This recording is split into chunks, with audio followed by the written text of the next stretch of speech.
नमस्कार मित्रों, मैं अंजलि कुमारी स्वागत करती हूँ आपके अपने चैनल साहित्य शिक्षा अंजलि में। आज मैं कक्षा 8 में पढ़ी जाने वाली संस्कृत अमृता की जो पाठ्य पुस्तक है, उसका द्वितीय पाठ है संघी शक्ति। संघ में शक्ति है, एकता में बल है। तो इस चैप्टर को एक्सप्लेनेशन करेंगे। और इससे पहले मैंने प्रथमा पाठ जो था मंगलम, उसको भी करवा दिया है। आप लोग अगर वहां विजिट करके देख सकते हैं। तो चलिए पाठ की तरफ। चैप्टर का नाम है संघी शक्ति, एकता में बल है। तो यह जो कहानी है, एक संपन्न कृषक और उनके 4 लड़कों की है। आधुनिक युग की सबसे बड़ी समस्या लोगों में परस्पर अविश्वास, लोभ तथा महत्वाकांक्षा की है, जिसके कारण परिवार, समाज इत्यादि संस्थाओं का तेजी से विघटन हो रहा है, नाश हो रहा है। लोग संघ की शक्ति की उपेक्षा करके व्यक्तिवाद को बढ़ावा दे रहे हैं। इससे परिवार, समाज तथा राष्ट्र तक की सत्ता संदेह में पड़ गई है। प्रस्तुत पाठ जो है, जो चैप्टर हम पढ़ेंगे, यह एक प्रसिद्ध लोक कथा के द्वारा संघ अर्थात मिलजुल कर रहने की महत्ता पर प्रकाश डाला गया है इस चैप्टर में। अस्ति गंगाया रमणीया तीरे पुष्कर नाम का ग्राम। गंगा के रमणीय तीर पर पुष्कर नामक गांव है। तत्र तत्र का होता है वहां, बहुधन संपन्न, बहुत धन संपन्न हरिहरो नाम कृषक। हरिहर नामक किसान जो है वह रहते थे। कृषि कर्मेणा, कृषि कार्य से तेन प्रभुता संपत्ति अर्जिता, खेती करके वे खूब संपत्ति अर्जित किए थे। ग्रामे तत्परिसरे चौथीन महती प्रतिष्ठा संप्राप्ता। और जब वो संपत्ति अर्जित कर लिए थे तो गांव और उसके चारों ओर के गांव में उनकी खूब प्रतिष्ठा बढ़ गई थी। तस्य चत्वारः पुत्रा भवन, उनके 4 पुत्र हुए। पितु कार्ये सहायता न कुर्वन्, 4 पुत्र तो हो गए, लेकिन वो पिता के कार्यों में सहायता नहीं करते थे।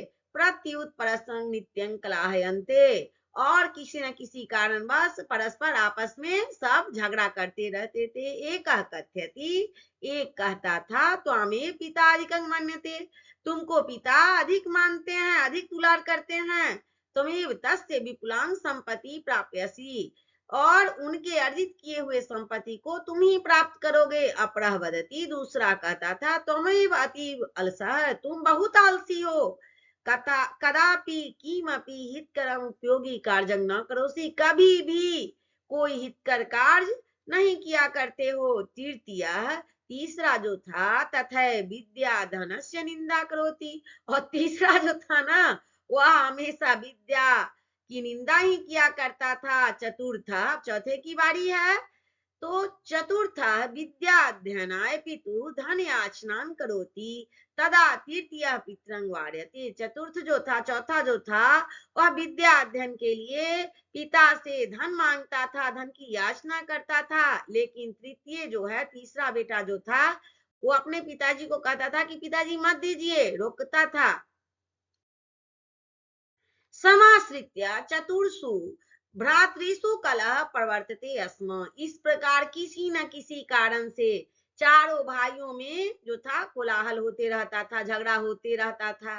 अनेन बुद्धिमान पिता सत्वं चिंतित स्थिति, और इस चीज को देख करके, झगड़ा करते हुए देख करके जो बुद्धिमान पिता थे, वो सदैव चिंतित रहा करते थे। वृद्ध पिता स्वपुत्रान किसी कर्मणः संचालनाय पुनः पुनः प्रेरयति, जो वृद्ध पिता थे वो कृषि कार्य को लेकर के कि खेती कैसे किया जाए, तो उसको लेकर के अपने पुत्र को प्रेरणा देते रहते थे। किंतु सर्वे अपि आलसा न श्रृण्वन्ति, लेकिन चारों कैसे थे, सभी के सभी आलसी थे, इसीलिए कुछ सुनते ही नहीं थे।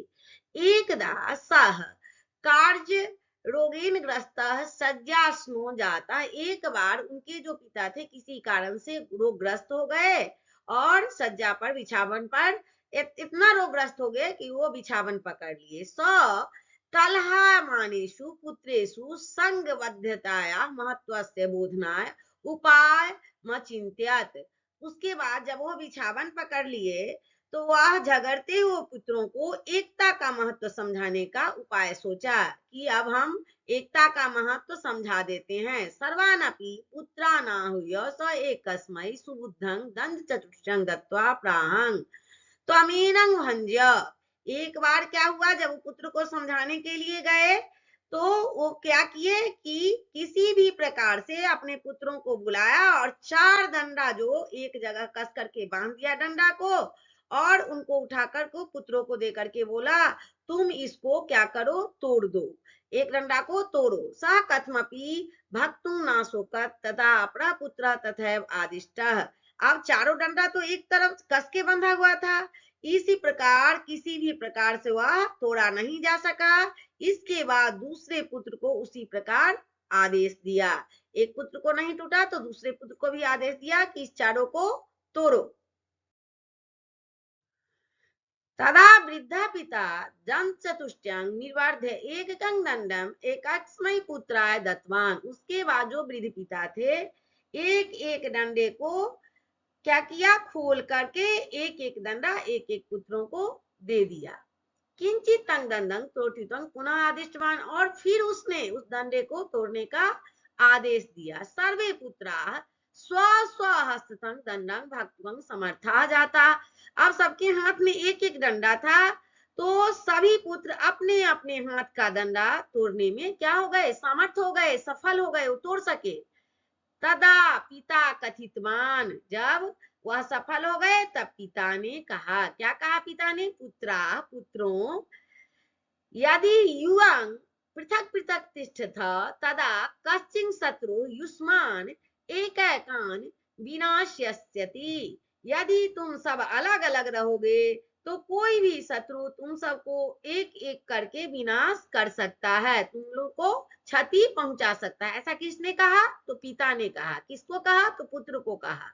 यदि पुनः युवं सर्वे मिलित्वा सुबुद्धा तिष्ठत तदा कोऽपि बाह्यजनः युष्मान् विनाशयितुं न समर्थः। अगर तुम लोग फिर से मिलजुल करके रहोगे, अच्छे बुद्धि विचार में रहोगे, तो कोई भी बाहरी लोग तुम सबों का विनाश करने में समर्थ नहीं हो सकेगा, वह असमर्थ हो जाएगा। आयुपदेशः सहति श्रेयसी पुंसाम। यही उपदेश है कि मनुष्य के लिए सबसे अच्छा क्या है, मनुष्य के लिए सबसे अच्छा एकता होता है। चारों पुत्र के लिए नहीं, सभी के लिए है, मनुष्य के लिए सबसे अच्छा एकता है। तस्माद् दिवसात् प्रभृति सर्वे अपि चत्वारः पुत्राः स्व स्व दृष्टि विचारणान् त्यक्त्वा परस्परं मेलनेन गृह वर्तन तदप्युश्च सेवया तत् आरोग्यं कृतवन्तः। उसी दिन से सभी चारों पुत्र जो थे ना कृषक के, वो अपने अपने बुरे विचारों को त्याग कर दिया। जो उसके मन में झगड़ालू विचार था, ईर्ष्या वाला विचार था, उसका त्याग करके परस्पर मेल से घर में रहने लगे और पिता की सेवा करके उसे क्या कर दिया, आरोग्यं कृतवन्तः, निरोग कर दिया। इस चैप्टर को मैंने बहुत ही आसान भाषा में पढ़ाया है। आशा करती हूँ कि आप लोगों के लिए यह वीडियो बहुत ही हेल्पफुल होगा। अगर आप चैनल पे नए हैं तो वीडियो को लाइक करें, चैनल को सब्सक्राइब करें, तो अपने दोस्तों में शेयर करें। तब तक के लिए जय हिंद, जय भारत।